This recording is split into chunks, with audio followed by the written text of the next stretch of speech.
This represents the first of many partnerships that BEIH will build with the industry to support industry-led innovation efforts in areas of global relevance, such as sustainability.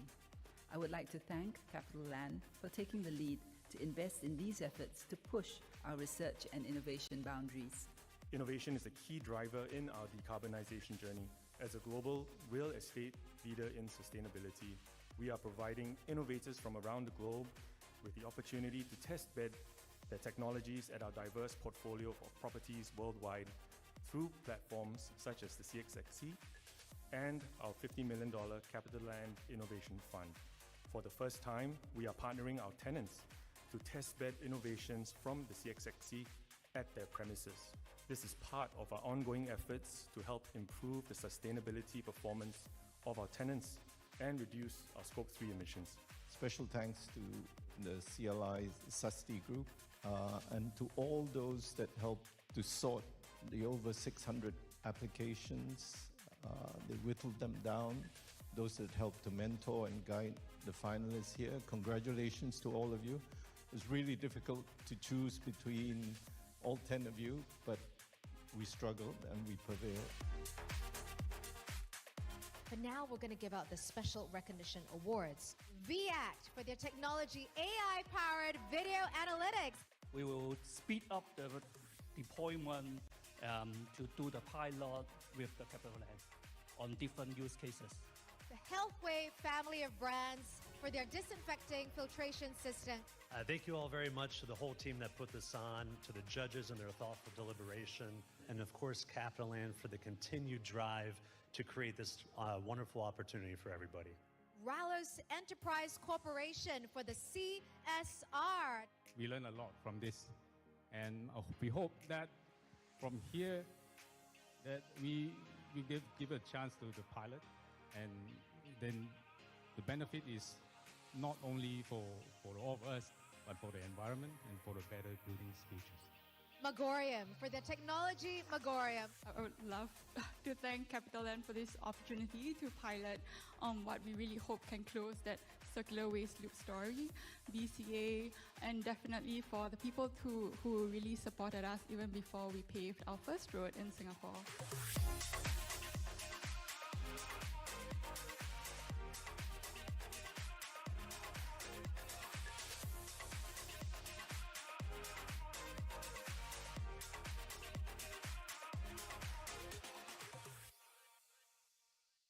Wellbeing in its simplest form is our ability to feel good and function effectively. I'm very, very proud to say that this is our third annual regional summit in Singapore. We want that sense of connection. We also want to celebrate our leaders, and we also want to provide education. At CAPITALAND Development, we strongly believe that healthy design and sustainability go hand in hand. When you subscribe to Well at Scale, you now have the ability to target multiple milestones. It is not just a certification choice anymore. There is a huge cost of doing nothing. We have to take action, because when we choose clean air, we choose a better world. So that my Holly can be the scientist that she wants to be, to change the world with her two little female hands.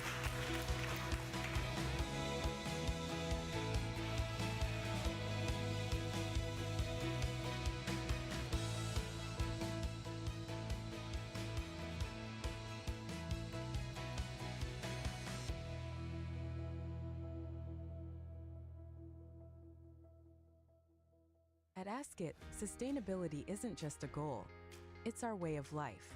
Our Askit Cares framework unites 5 pillars: community, alliance, respect, environment, and supply chain to drive meaningful change and shape a sustainable future. Community is where we create impact. In 2024, our teams dedicated thousands of volunteer hours to various meaningful initiatives. From cleaning beaches and supporting underprivileged children to celebrating heritage, we are committed to uplifting the communities around us. Through Alliance, we amplify our efforts. With over 20% of our properties GSTC certified, we're on track to achieve full certification across our portfolio by 2028. These reflect our commitment to the gold standard in sustainable tourism. Respect is at the heart of everything we do. By partnering with SG Enable to elevate disability inclusion in the industry and achieving accessibility certifications at Quest Properties, we create environments built on care and diversity, empowering all our guests and associates to embrace sustainability and thrive. For the environment, we're leading the charge toward net zero by 2050, helping our properties to decarbonize through the Ascot Carbon Clear initiative. We are also harnessing renewable energy, waste reduction programs, and creative upcycling initiatives like sustainable Christmas trees to actively reduce our carbon footprint. Across our supply chain, we're progressively eliminating single-use plastics and implementing a responsible sourcing program at our properties around the world. These pillars aren't just principles, they're a legacy we're building. At Ascot, every stay, every choice, and every action shapes a greener tomorrow. Join us one stay, one choice, one step at a time.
This represents the first of many partnerships that BEIH will build with the industry to support industry-led innovation efforts in areas of global relevance, such as sustainability. I would like to thank CAPITALAND for taking the lead to invest in these efforts to push our research and innovation boundaries. Innovation is a key driver in our decarbonization journey. As a global real estate leader in sustainability, we are providing innovators from around the globe with the opportunity to test bed their technologies at our diverse portfolio of properties worldwide through platforms such as the CXXC and our $50 million CAPITALAND Innovation Fund. For the first time, we are partnering our tenants to test bed innovations from the CXXC at their premises.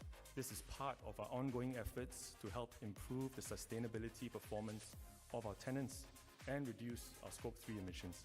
Special thanks to the CLI Susty Group and to all those that helped to sort the over 600 applications. They whittled them down.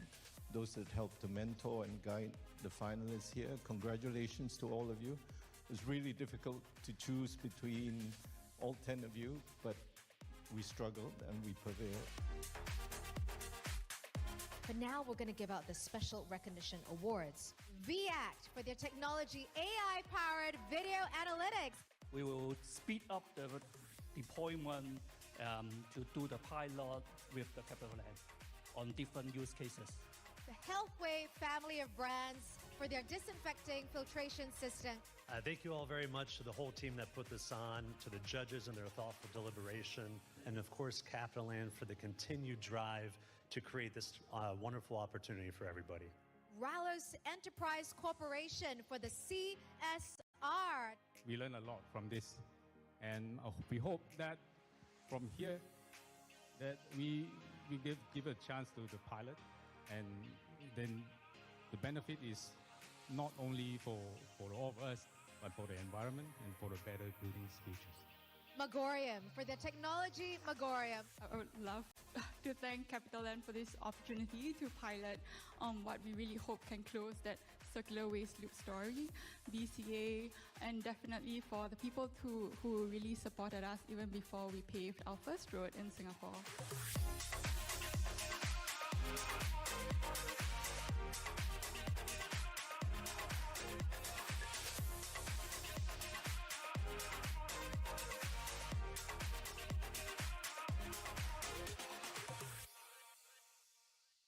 Wellbeing in its simplest form is our ability to feel good and function effectively. I'm very, very proud to say that this is our third annual regional summit in Singapore. We want that sense of connection. We also want to celebrate our leaders, and we also want to provide education. At CAPITALAND Development, we strongly believe that healthy design and sustainability go hand in hand. When you subscribe to Well at Scale, you now have the ability to target multiple milestones. It is not just a certification choice anymore. There is a huge cost of doing nothing. We have to take action, because when we choose clean air, we choose a better world. So that my Holly can be the scientist that she wants to be, to change the world with her two little female hands.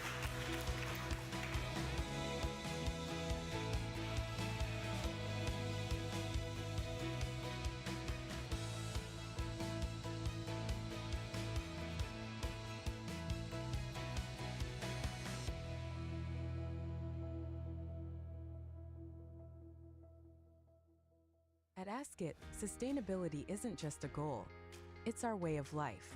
Our Askit Cares framework unites 5 pillars: community, alliance, respect, environment, and supply chain to drive meaningful change and shape a sustainable future. Community is where we create impact.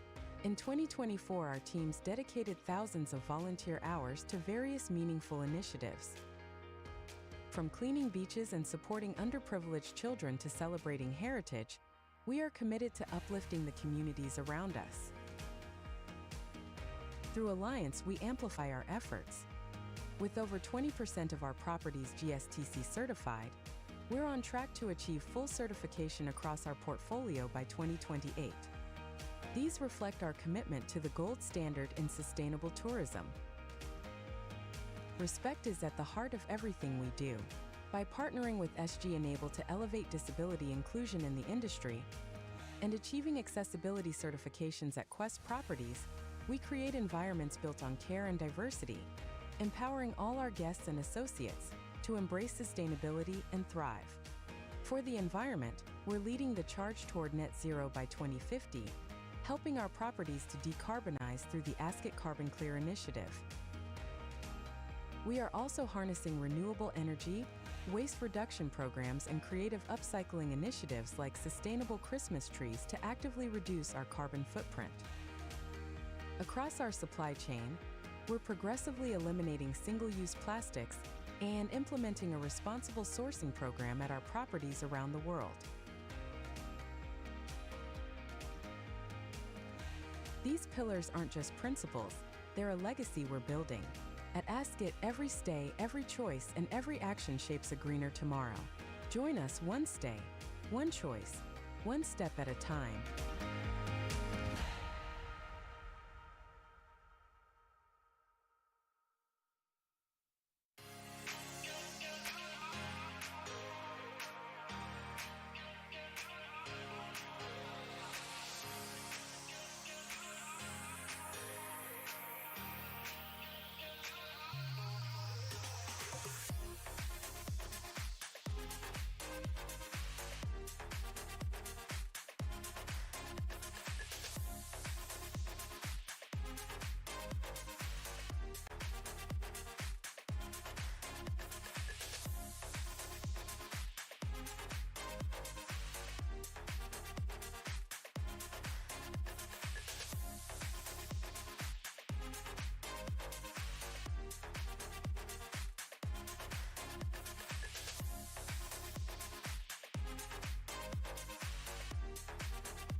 This represents the first of many partnerships that DEIH will build with the industry to support industry-led innovation efforts in areas of global relevance, such as sustainability.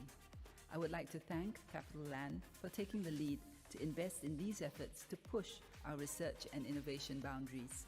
Innovation is a key driver in our decarbonization journey. As a global real estate leader in sustainability, we are providing innovators from around the globe with the opportunity to test bed their technologies at our diverse portfolio of properties worldwide through platforms such as the CXXC and our $50 million CAPITALAND Innovation Fund. For the first time, we are partnering our tenants to testbed innovations from the CXXC at their premises. This is part of our ongoing efforts to help improve the sustainability performance of our tenants and reduce our Scope 3 emissions. Special thanks to the CLI Susty Group and to all those that helped to sort the over 600 applications. They whittled them down. Those that helped to mentor and guide the finalists here. Congratulations to all of you. It was really difficult to choose between all 10 of you, but we struggled and we prevailed. But now we're going to give out the special recognition awards. VACT for their technology AI-powered video analytics. We will speed up the deployment to do the pilot with the CAPITALAND on different use cases. The Healthway family of brands for their disinfecting filtration system. Thank you all very much to the whole team that put this on, to the judges and their thoughtful deliberation, and of course CAPITALAND for the continued drive to create this wonderful opportunity for everybody. Ralos Enterprise Corporation for the CSR.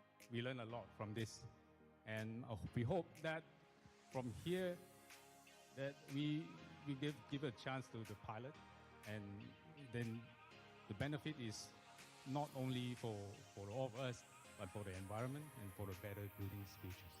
Megorium for the technology Megorium. I would love to thank CAPITALAND for this opportunity to pilot what we really hope can close that circular waste loop story, BCA, and definitely for the people who really supported us even before we paved our first road in Singapore.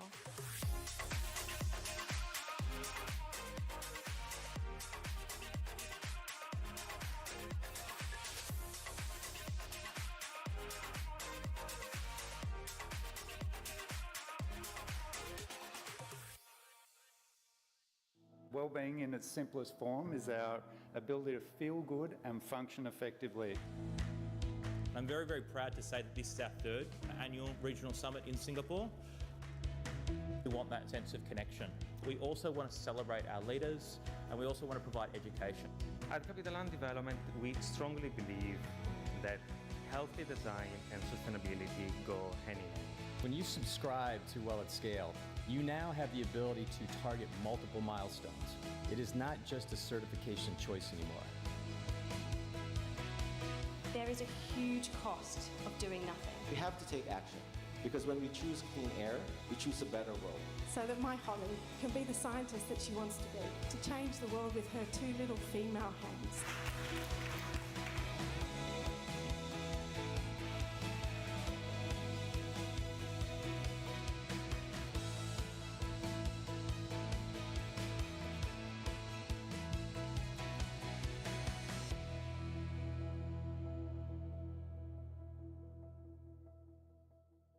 At Askit, sustainability isn't just a goal, it's our way of life.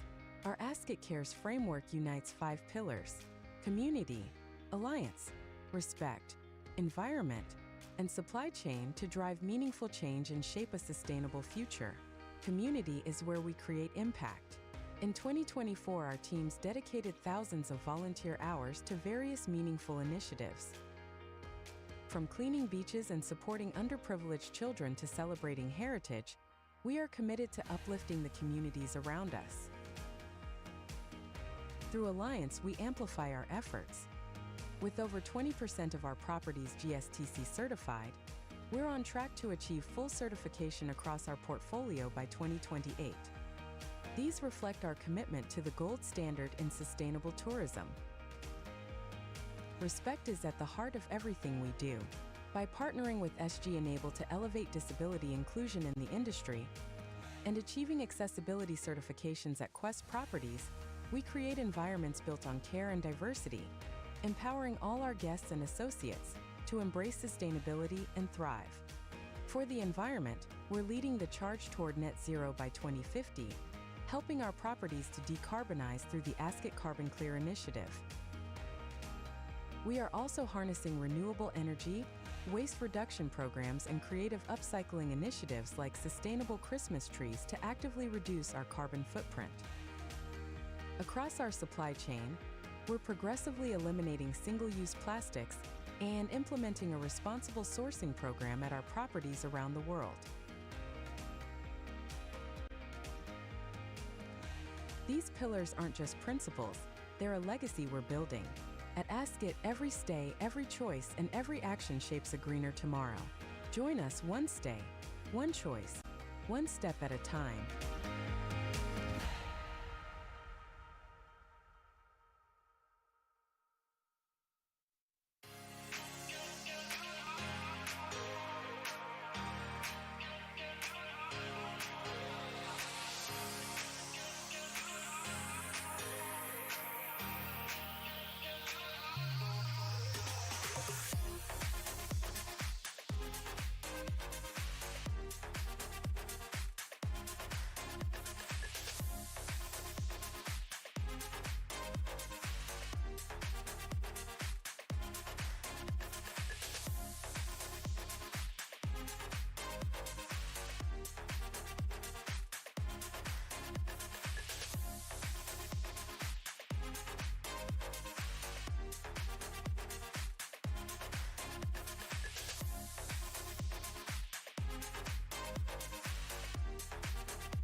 This represents the first of many partnerships that BEIH will build with the industry to support industry-led innovation efforts in areas of global relevance, such as sustainability.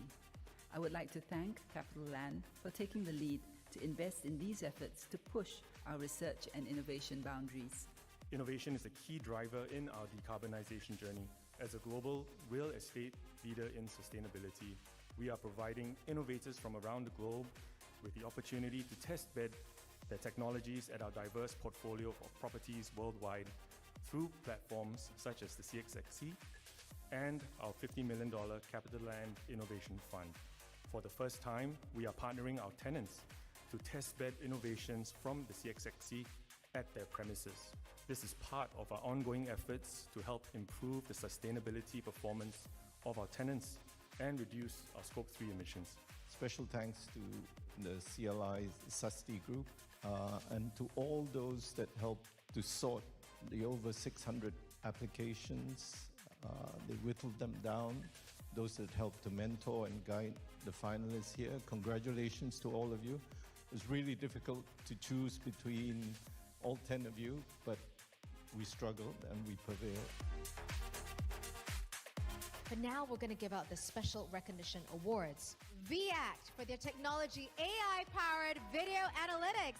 We will speed up the deployment to do the pilot with the CAPITALAND on different use cases.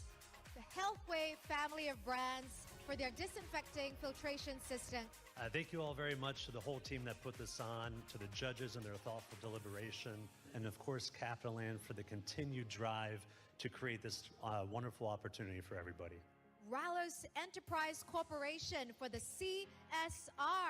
We learn a lot from this, and we hope that from here that we give a chance to the pilot, and then the benefit is not only for all of us, but for the environment and for the better building species. Megorium for the technology Megorium. I would love to thank CAPITALAND for this opportunity to pilot what we really hope can close that circular waste loop story, BCA, and definitely for the people who really supported us even before we paved our first road in Singapore.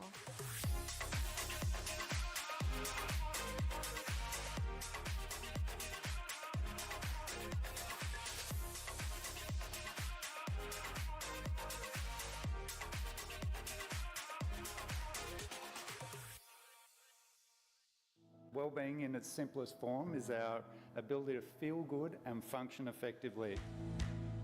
I'm very, very proud to say that this is our third annual regional summit in Singapore.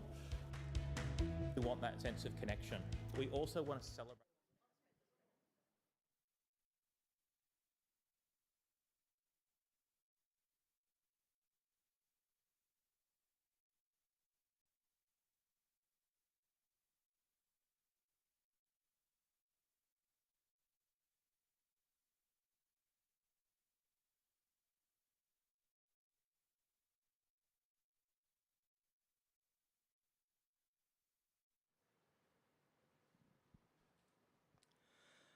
Hello, everybody. Buon pomeriggio and good afternoon. Thank you very much for joining us today.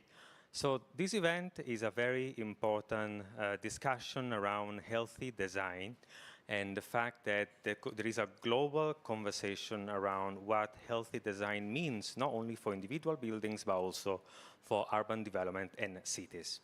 It's an important event, first of all, because it's also brought to you by CAPITALAND Group. CAPITALAND Group is one of Asia's largest diversified real estate groups, which is operational in 45 countries and more than 270 cities. As a quick introduction, my name is Giovanni Cossu. I'm head of sustainability at CAPITALAND Development, and I'm very pleased to be your host and moderator for today's discussion. So, this event today, as I said, was looking at what healthy cities are and how to design a much healthier environment.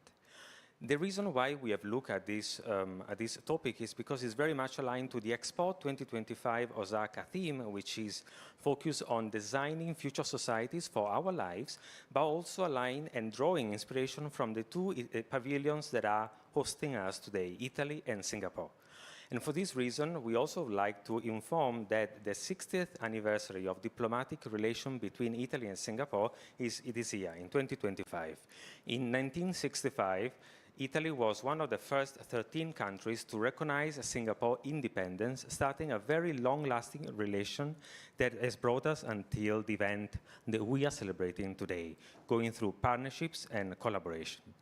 And in order to commemorate today's event, we would like to invite His Excellency, Mr. Mario Fattani, which is General Commissioner for Italy at the Expo 2025 Osaka, and also former Ambassador of Italy to Singapore, to join me on stage for the welcome remarks. Mr. Fattani, please.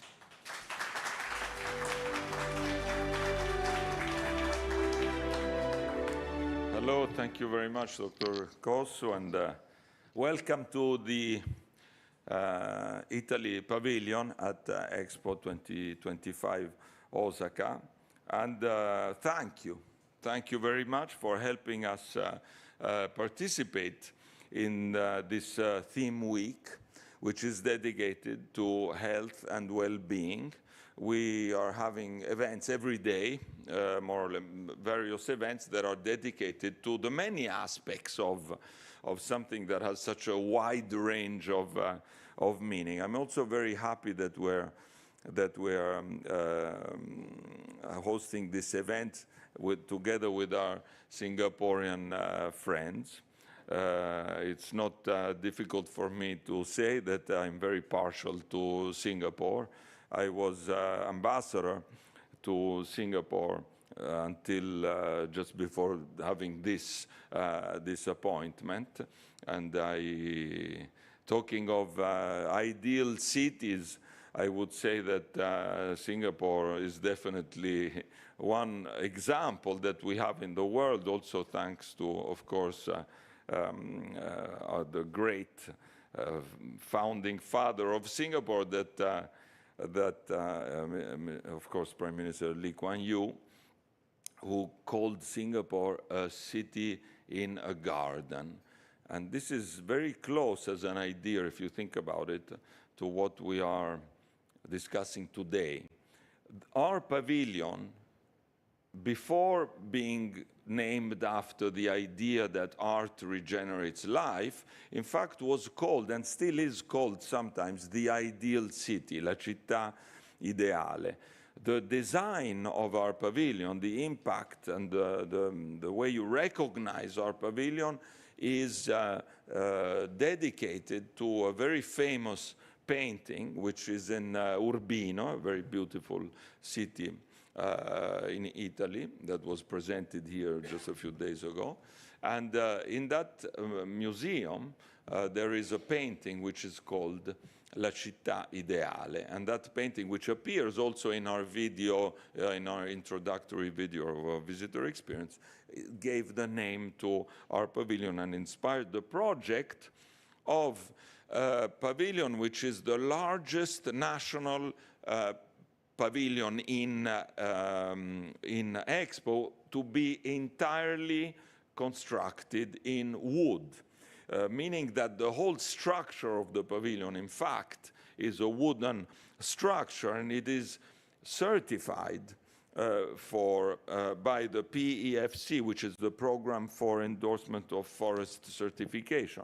So the sustainability of this project is within, of course, its structure, and is also within its design, and also within the narrative that is our narrative at Expo. You will find sustainability and design. You will find also wood interpreted as a very modern way of designing and building and construction. The plane that was used, the SVA 9, which was used in 1920 to connect for the first time Italy, Rome, and Tokyo, going through Osaka, and which was flown by the pilot Ferrarin, was entirely made of wood. But it was such a fantastic design that reminds us also, of course, of designs by Leonardo da Vinci, when you look at it, that it flew successfully and became one of the most modern planes at the time, and it was made of wood. So the second thing, so welcome, and I really look forward to this discussion today. And once again, I'm very happy to have this project in common with our Singaporean friends. We also celebrate, as was said before, the 60th anniversary of the Italy-Singapore relations. I have a little thought for you, which is a picture that I can ask our friends to show. The person sitting, as you can see, in the same gondola as Lee Kuan Yew in front with the sunglasses is my uncle, my uncle Alessandro Vattani, who was ambassador to Singapore a long time before I then became ambassador to Singapore. This that you see, I think it's a wonderful photo. My uncle, of course, is over there, my aunt, Francesca Vattani, and the people, if you put it again, if you can put the picture again, there, of course you can see Lee Kuan Yew. But that was the very first time ever that Lee Kuan Yew visited Italy. So, and my uncle was lucky enough to welcome him, to accompany him there. So these are family memories. I'm happy to share them with you. It shows the friendship between our countries. It's a friendship which is a truly friendship which is full of content, I would say. We have a lot of activities together. Many Italian companies thrive in Singapore, and I really look forward to working together with Singapore, of course, also here in Expo. So thank you very much, and I look forward to listening to the rest of today's meeting. Thank you.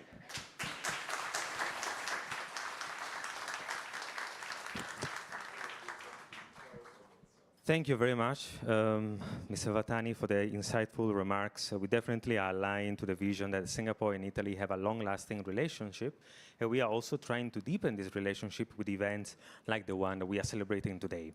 So first of all, I would like to thank not only the Italy and the Singapore Pavilions team for their strong support in organizing and arriving to today's event. I would like again to send our special appreciation to Mr. Mario Vattani for the strong support from the Italy Pavilions, but also His Excellency Mr. Dante Brandi, which is Ambassador of Italy to Singapore, that unfortunately couldn't be here today, but has been instrumental in creating this collaboration. A special thank goes also to the Singapore Tourism Board, particularly Ms. Carrie Quick, which is Executive Director of Global Expo, which has joined us in person today, and the entire Singapore Pavilion team also for the group that we have been able to coordinate in arriving to today's event. So in addition to the general thanks that we have just expressed, we'd also like to just mention our CAPITALAND Group ecosystem. So CAPITALAND Group, as I said, has the possibility of driving sustainability impact at different levels and different dimensions. Within CAPITALAND Group, we have not only the development component, which is CAPITALAND Development, but also asset management, which is our sister company, CAPITALAND Investment. We have the possibility to look at philanthropic arm through CAPITALAND Hope Foundation, but also through our hospitality sector, which is the Ascot Limited. We also have opportunities for innovation, externally and internally. Externally, we have the CAPITALAND CSX's Challenge, which is a global call for innovations that is literally open to any country and any company that may be interested in submitting innovations for the built environment. And internally, we have CAPITALAND Innovation Fund that in this case is specifically looking at the stakeholders within our company. So as you can see, there are many different ways and dimensions in which we can create sustainability impact. And today's topic is very much aligned to this thinking, because it's looking at what it means creating impact through partnerships at different level and across the supply and value chain. The topic that we have chosen is basically focused on healthy cities, and particularly drawing inspiration also from the two national pavilion themes. Singapore was presenting this through the so-called Dream Sphere, which is building on the idea that Singapore as a nation, geographically small but very large in terms of ambition and long-term thinking, was able to reimagine itself, transform its urban environment, and create a society which was built on people-focused innovation. On the other side, we have the Italy Pavilion that instead is looking at art regenerates life, that is bringing us back to the Renaissance period, a moment in history where art, beauty, craftsmanship, they were all amalgamated towards what was the idea of an ideal city. And it's also giving us the opportunity to think at art as something much broader, something that can create also meaningful connections between people and places. So around these themes, then, we have crafted our conversation today, looking at what makes an ideal city, but specifically a healthy cities, and for a city that is not only sustainable, but also deeply human. In doing this, we have invited speakers from the industry, leaders from the network of CAPITALAND, and each of them comes from different sectors within the built environment, private and public sector, but bringing a specific perspective of what it means to integrate this thinking in the transformation of the built environment. So I would like to invite our speakers to join me on stage when introduced. We will start with Jack Noonan, my friend, which is a Senior Vice President and Head of Asia Pacific and International Well-Building Institute.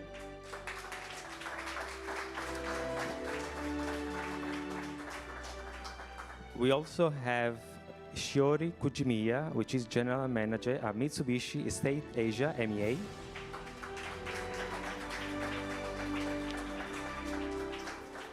Last but not least, we have Yasushi-san Kinoshita, which is Chair of Green Building Japan.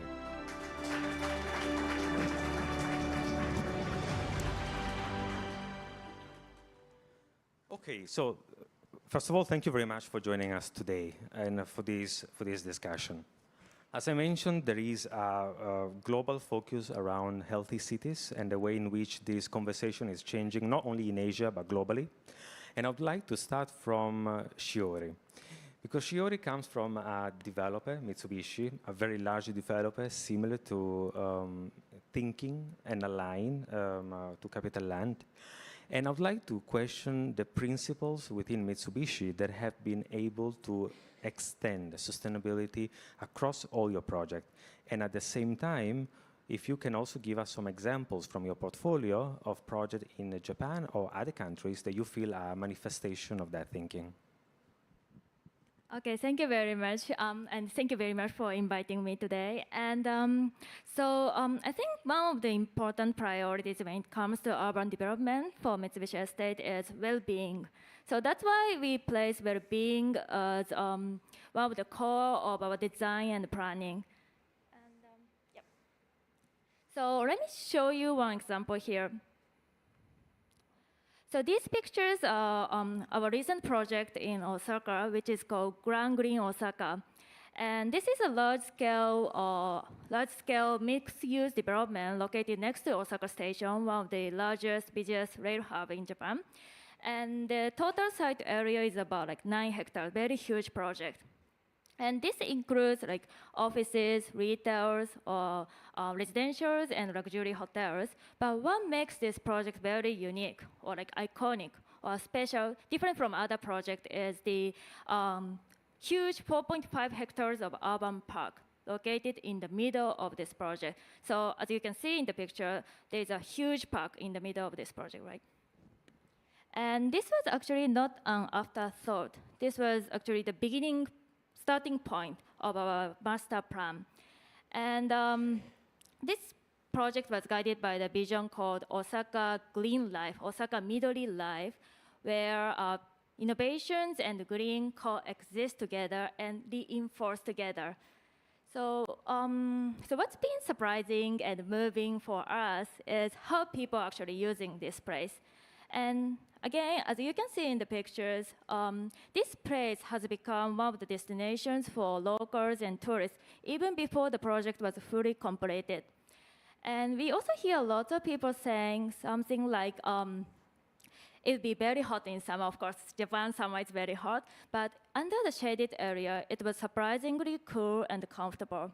And also, like we hear people saying something like, we could see a lot of children playing with water. And with all the talks about Japan's aging populations, I felt something different happening here, something like this.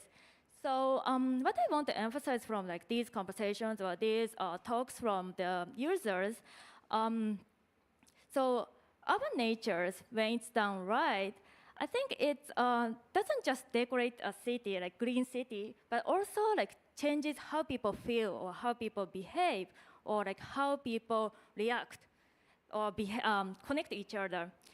So, so at Mitsubishi Estate, actually it's my personal point of view, but we think we can support well-being by not just introducing like new well-being facilities into new buildings, but also by designing the city from like well-being point of view like this. Thank you.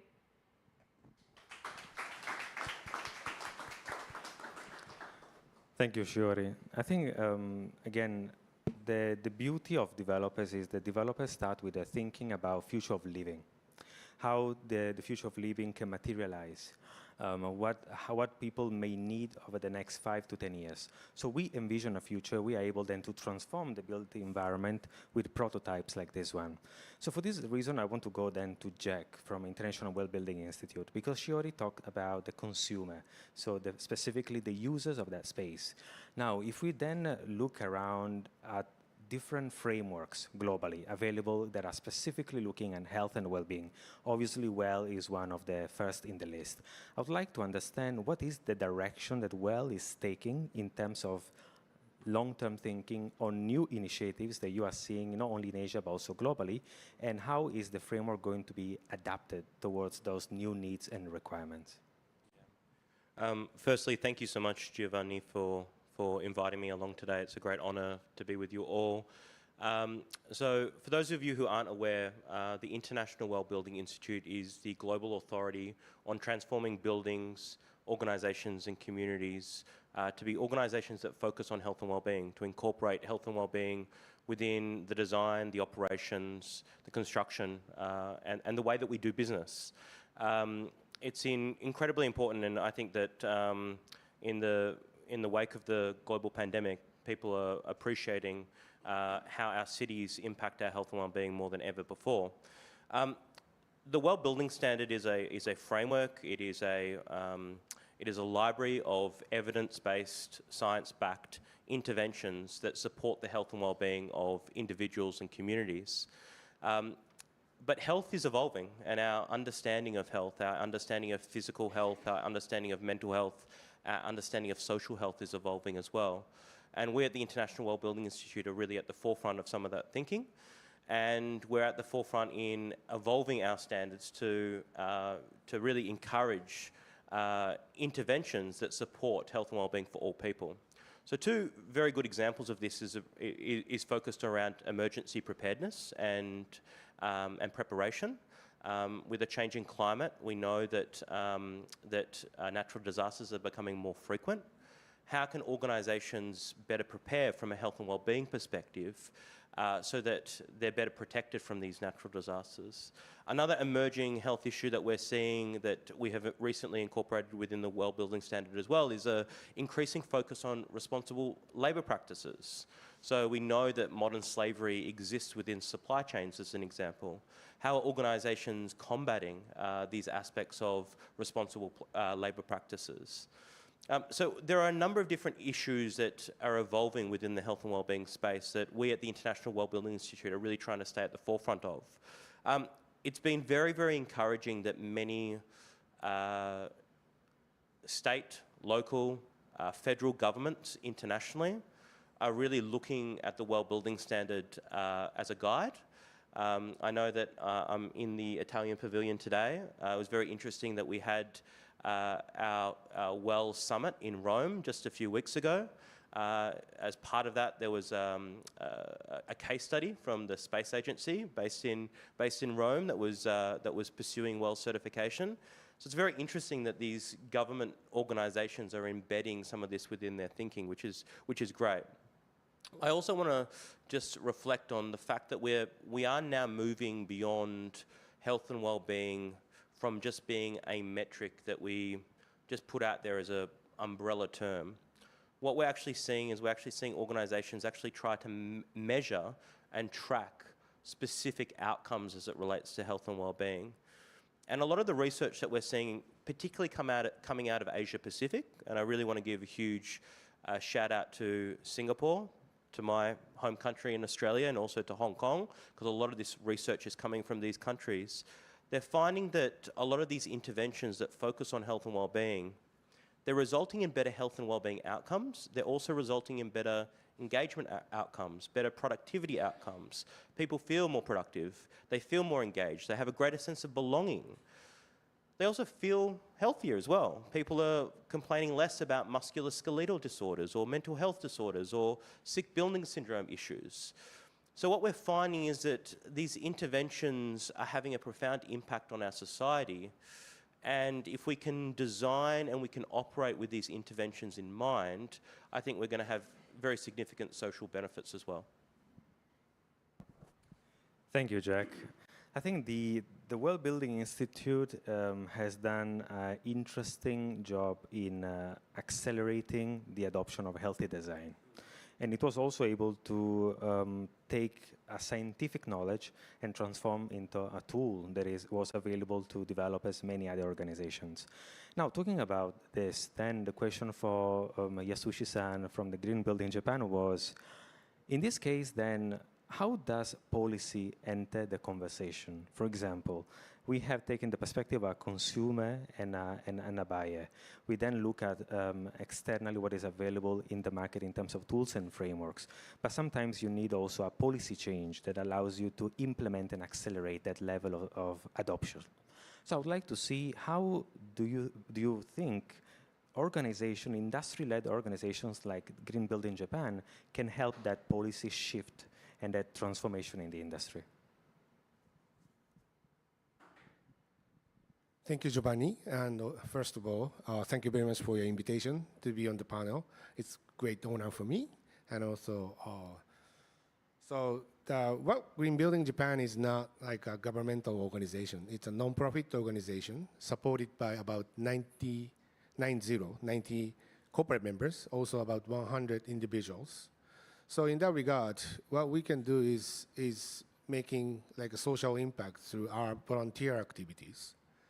And in the early days of a green building movement in this country, Green Building Japan played a very significant role to bring in like a well-structured and well-recognized certification system like LEED and WELL in this country. And initial focus was more for building-related people, like builders, general contractors, manufacturers, material providers, architect, designers. So in that regard, we could play a significant role to bring in like global sustainable related understanding into this country's building practices. But in extension of that, as we discussed so far, Obviously, sustainability is not the only one. We need to talk about well-being of the urban cities and communities. So in order to do so, we are expanding our scope of work, not only from building industry, but obviously, as everybody knows, ESG investing is a very strong social impact, and so environmental, social, governance. And for that, these days, Tokyo Stock Exchange and also Financial Service Agency of Japan are so pushing hard for ESG investing. So we are now talking not only building industry people, we are now talking to money people, like lenders and the security brokerage firms, and not only financial institutions. We are talking with a company like Mitsubishi Estate, which is a huge owner of CRE, and at the same time, the property funds coming from outside of this country to invest into this country. And using those private sectors initiative, we are pushing hard to the government to change their perspective toward well-being in the built environment. And luckily, Japanese LDP, the ruling party, the previous Prime Minister Abe, is a great supporter for the well-being and work-life balances. So in that regard, we could have a significant change in the corporate environment to respect work-life balance and well-being in the built environment. At the same time, work from home was a really big issue because we haven't seen the situation where the office building is competing against your residence. So the office must be very attractive, more attractive than your home. Otherwise, people will not come to the office. So that has changed a lot of people, stakeholders' way of thinking, including government. And obviously, the Japanese work from home ratio is about 25%. So that means office occupancy should go down 25%, but it's not. It's about 2% in central Tokyo. So that means per capita size of the office allocation is getting bigger and bigger to make like office more attractive. So now, always the regulatory decision will come later. So we hope like a Japanese architectural regulation will respect that type of change in the office so that you can have more resilient, more attractive, healthier urban cities. Thanks, Yoshiki-san. I think there is a topic that you have mentioned, which is the question of financing, right? And how financing is now evolving to look specifically at this topic. I would just like to go a little deeper into this conversation. So when you talk about financing, first of all, the question is, what kind of financing structures and mechanisms are available in the market that are specifically targeting health and well-being in this case, if you know of any that have been activated in Singapore or in any other country? I think in that regard, Singapore is really advanced in green financing. And there are two kinds of green financing. First one is more like a debt area, loans and bonds. And another one is equities. But in many cases, people are saying green finance means green bond and green loans. So if we talk about green loans and bonds, there are two kinds. One is like specific to the asset level, so-called green bond, green lease, and green bond, which is targeting to improve the sustainable performance of particular property. And another one is sustainable linked loan and bond. And it is more like a general financing. So it's sort of the corporate bond type of thing. And the issuer, the company, will create their own sustainability framework and try to show like lenders and the bond purchasers like, okay, this is how we advance our sustainability. And using the proceeds of those loans and bonds, like CAPITALAND is pushing the society forward and making like a social impact. So those are the basic outline of the sustainable finance. And unfortunately, we are trying to catch up a country like Singapore, but not yet there and at this point. But we are struggling, and we are working hard to make it bigger and bigger. Thanks, Yasushi-san. Okay, then I would like to go back to Jack in this case, and I would like to expand a little bit regarding the definition of health, because sometimes it goes also beyond the typical criterion that we have in defining health. And for example, social sustainability. How is now changing in relation to social sustainability specifically, and how is this then being adopted or recognized by the market itself? A great question. Often when I talk about health and well-being, healthy communities, healthy buildings, I think it's really important that we properly define what we mean by health, because health and well-being means a lot of different things to a lot of different people. At the International Well-Building Institute, we really take inspiration from the World Health Organization's definition of health and well-being. And that is that health is a complete state of physical, mental, and social well-being, not merely the absence of disease or infirmity. And that's really important because there are two important parts of that. Number one, we're talking about health in a holistic view. We're not just talking about people's physical health, we're also talking about their mental and their social health as well. And not merely the absence of disease or infirmity, that's another important part. When I started my career as an environmental consultant and a scientist, I would often be going into buildings that were making people sick. So I'd be going into buildings where there were materials that were making people have headaches, people would have runny noses, itchy eyes, and we don't want buildings or organizations to make people sick. But just because a building or an organization doesn't make you sick does not necessarily make that building or organization a healthy building. We spend so much of our time indoors. We spend over 90% of our time indoors.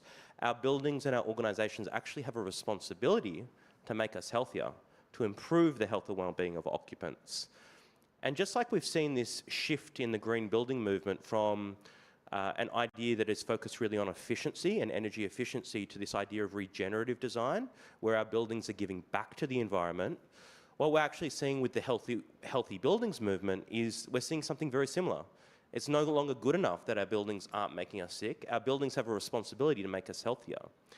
And that is really what I think has captured the attention of a lot of investors and a lot of individuals that are focused on social sustainability as this emerging topic within ESG. So as Yasushi-san mentioned earlier, ESG, environmental, social governance, I would argue that it's been over 25 years that we've known what good environmental sustainability looks like. It doesn't mean that we're all doing it well, but we know what good looks like. It's only really quite recently that we've started to understand what good social sustainability looks like. And WELL has been, I would argue that IWBI and WELL has been a really important part of that conversation, because we are providing organisations with a third-party validation around addressing social sustainability. And what social sustainability is essentially all about is it's about the impacts of people. It's about the impacts, both positive and negative, on people. And when we talk about people, we're talking not just about the people that work for your organisation. We're talking about people that are within the supply chain. We're talking about people within the wider community.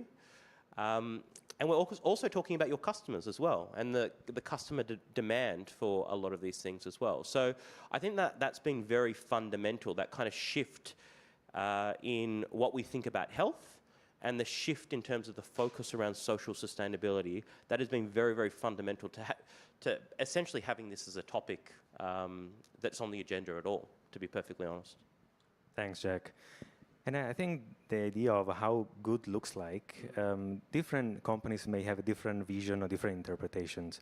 And I would like to go back now to Shiori because of her background also in investment, and the fact that she comes from an investment background through also a lens of sustainability in this case.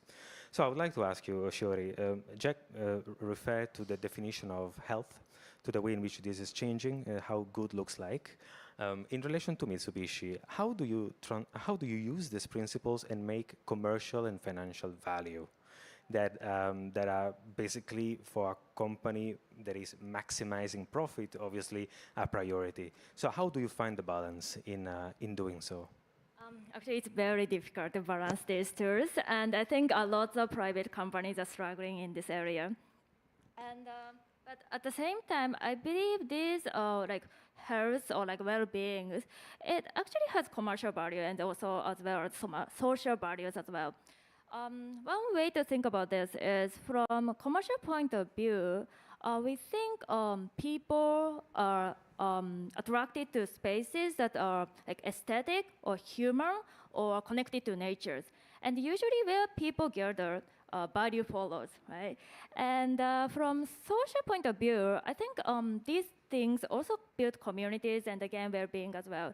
So I have one pictures to show some examples what we are doing in Marunouchi area.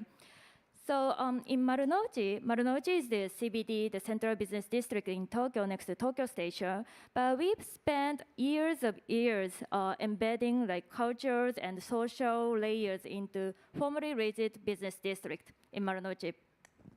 And one example I'm showing here is called Marunouchi Street Park. This is our ongoing social experiment in flexible use of city street, and this program actually transformed city street into like human-centric public places with seasonal greeneries or art or cafe-style seating areas like shown in the picture. And this actually hasn't improved only pedestrian experience, but we believe this also contributed to footfalls and eventually enhanced office and retail's attractiveness as well. I also have another example in Marunouchi, the same area, the same business district, and this is the called Mitsubishi Ichigokan Museum.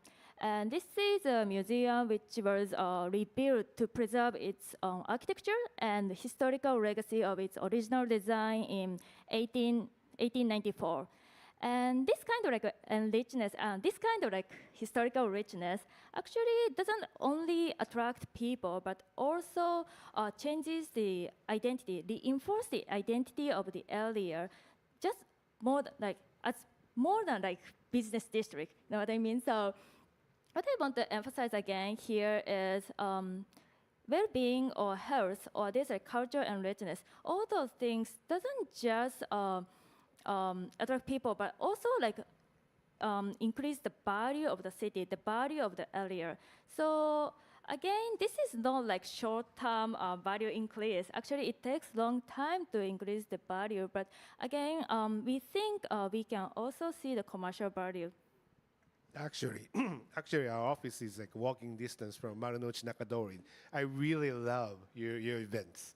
That's like, it's fantastic. I was about to say the same, that Marunouchi area is such a nice place. You can literally walk from area to area and find this pocket of spaces that then they are activated with vegetation or programming of the space itself, which makes it an experience on its own. So very, very beautiful.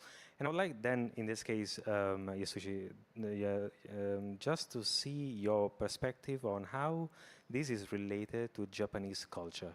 The fact that there is a cultural component on appreciation of nature, appreciation of outdoor spaces, etc. that probably not every culture sees in the same way. So how the cultural dimension becomes critical in appreciating such elements? In short, Japanese cultural legacy in architectural design embedded like a core modern sustainable design work value already, long before those were discussed. For example, if you look into traditional Japanese residential design, particularly you can find out those in old temples. And Japanese cultural design made like a boundary between inside and outside is very ambiguous. So using like a shoji slide, which is wooden by wooden frame and paper, and also engawa veranda, and also you can have fusuma, which is like a sliding panel door. So by using those techniques, you can make the boundary very vague, so the residents can enjoy like a change of the light in the day, and also you can enjoy the change of the seasons, and even like airflow is changing every time. So it's like biophilic per se. So it's rooted in the really old-fashioned Japanese architectural design. At the same time, for example, good example is the Horyuji Temple Tower, which is the oldest wooden building in the world. It was built around 600, so that means it's 1,400-year-old building. In this seismic country, the tower is still intact. And surprisingly, it never used any nail. It is created by like wooden, connection craftsmanship. And also, this one has a central pillar system. So the same technology is now employed in Tokyo Skytree, which is currently the tallest tower in Japan. So it is called Central Pillar Control System. So it's going to be flexible, and when the seismic event occurs, that absorb all the shakes. So that's why during the 1,400 years, the tower is still there. So those are the things, like old cultural heritage is now rejuvenated in the modern architectural design in this country. At the same time, we have like a tatami mat, which is reusable and also coming from sustainable material. And also like a wooden connection is like having almost no waste. So for a long, long time, our architectural design is representing like a circular economy and also reduced carbon practices already. So young generation should realize, and particularly in this country's young generation should know that, I think. Thank you, Yasushi-san. And then for this, I would like to go back to Shiori. Specifically, you mentioned different features that you have tried to test in different projects, like, for example, streetscapes and so on and so forth. What kind of challenges did you face in the process? For example, starting from the investment stage, choosing your joint venture partners, all the way to the design, construction, and so on. What challenges have you encountered, and how did you solve them in achieving that kind of projects? So again, there are lots of challenges when it comes to these kind of points. And I think it can relate to Yasushi-san's point earlier, but because I was also engaged in investment decision and portfolio management in Japan, what I felt in Japan, based on my own experience, is I think one of the challenges is the lack of strong centralized incentives or like messages from government. And in Singapore, for example, the BCA, Building and Construction Authority, has taken a proactive role in promoting, let's say, like net zero energies or other like greenery things by like green mark certificate or super low energy programs or national level strategies. And I think these strategies give very clear incentives and messages to private sector like us. But I think in Japan, in my opinion, again, Japan is still relying on like industry-led initiatives, like what Yasushi-san is doing.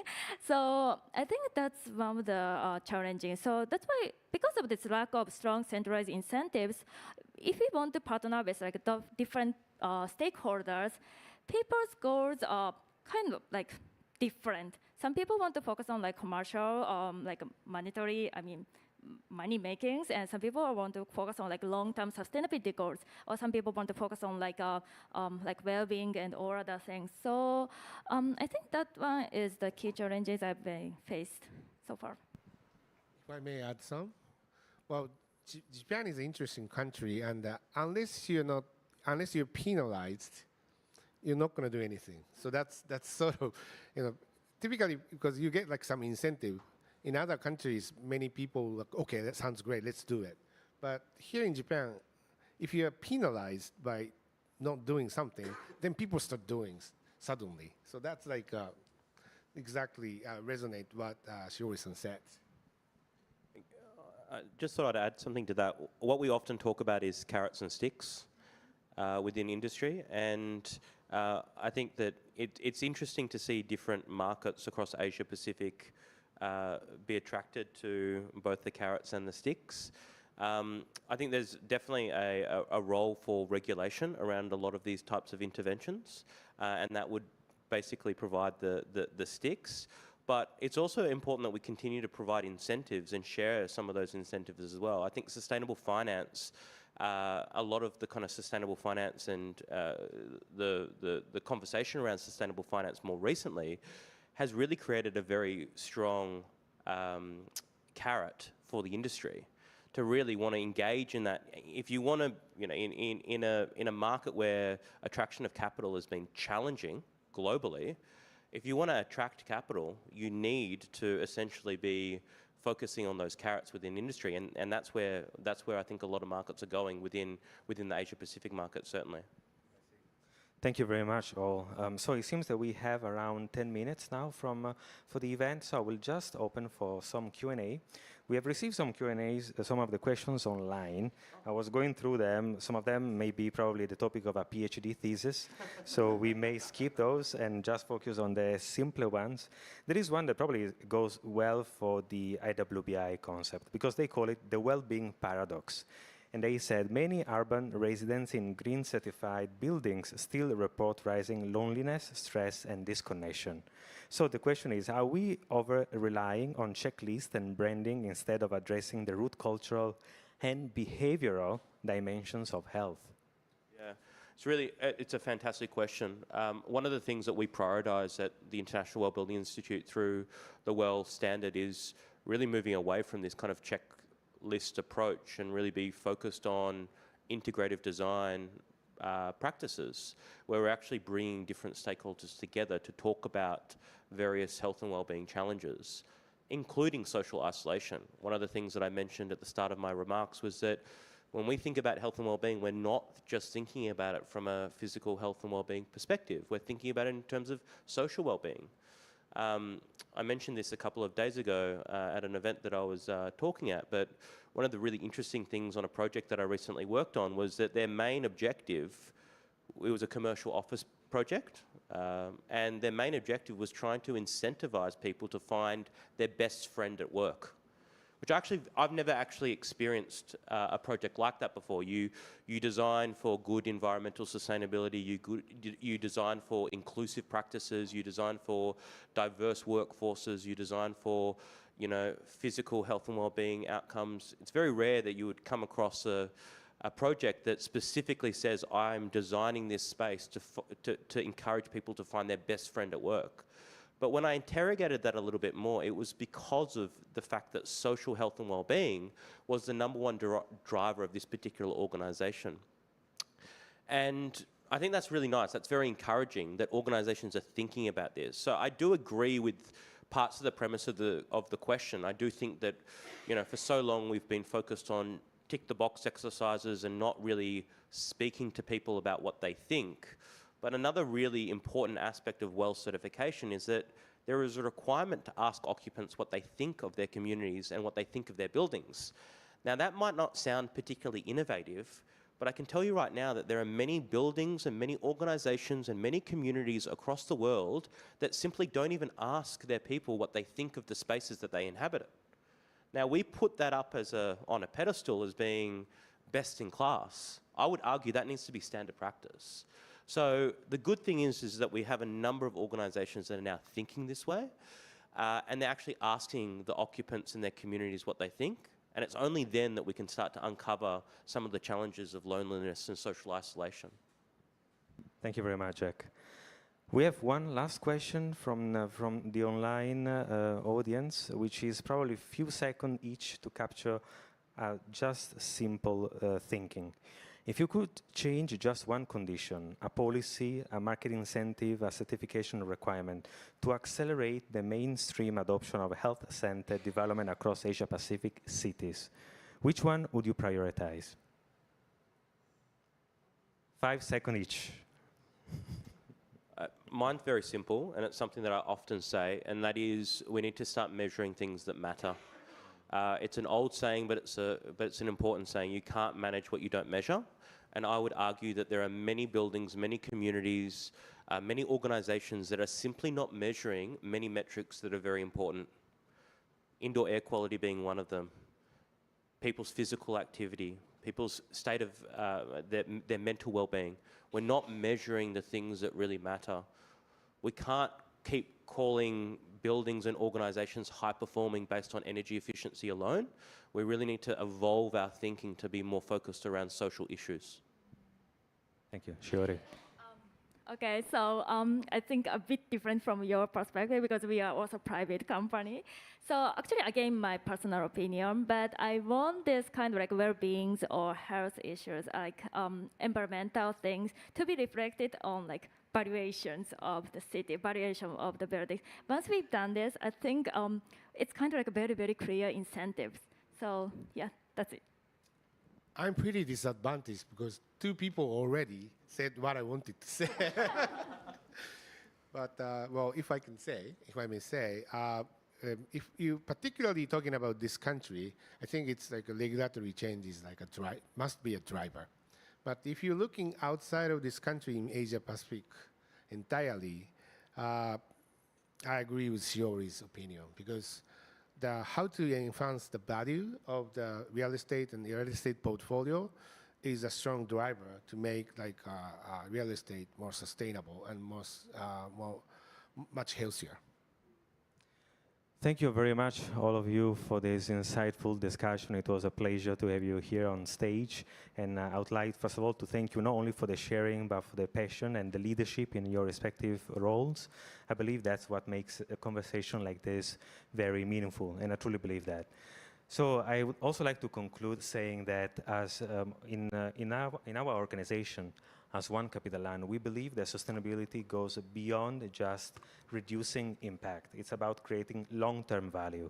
And that long-term value can be created through partnerships, through collaborations like what we have seen today, but also through health-centered design and many other forms. So I hope that today's discussion at least it has given you some flavor, has sparked some thinking around what kind of partnerships and thinking we can envision in order to achieve that outcome. So I would like, first of all, to thank you all for joining us today, and I wish you a continued positive impact with your work. Thank you very much.